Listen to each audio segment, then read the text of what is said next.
Hi friends. நான் இப்போ ரீசெண்டாக இன்ஸ்டாகிராமில் ஒரு வீடியோ பார்த்துட்டு இருந்தேன். அப்போ வந்துச்சு. என்ன வந்துச்சுன்னா, ஏ காதலில் தான் பொறாமை அதிகமாக இருக்கும்னு. யாருங்க சொன்னா? காதலில் தான் பொறாமை இருக்கும்னு இல்லை, எல்லா ரிலேஷன்ஷிப்லேயுமே பொறாமை இருக்கும். இது காதலில் தான் அதிகமாக இருக்கணும் அப்படின்னு சில பேர் உருவாக்கி வச்சுருக்காங்க, அவ்வளோதான். ஆனால் எனக்கு தெரிஞ்சு எல்லா ரிலேஷன்ஷிப்லேயுமே பொறாமை இருக்கும். அம்மா பொண்ணு ரிலேஷன்ஷிப்பில் பொறாமை அதிகமாக இருக்கும்.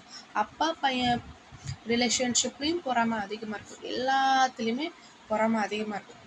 என்ன கேட்டால் காதலில் மட்டும் பொறாமை இருக்காது, எல்லாத்துலேயுமே பொறாமை இருக்கும். ஆனால் இப்போது ரீசெண்டாக யாருக்கு சொன்னால் காதலில் தான் பொறாமை அதிகமாக இருக்கும்னு ஒருத்தங்க கேட்காங்க. அதுக்கு பதிலாக ஃப்ரெண்ட்ஷிப்லேயும் பொறாமை அதிகமாக இருக்குன்னு சொல்கிறாங்க. அது உண்மையா இல்லையான்னு எனக்கு தெரியல.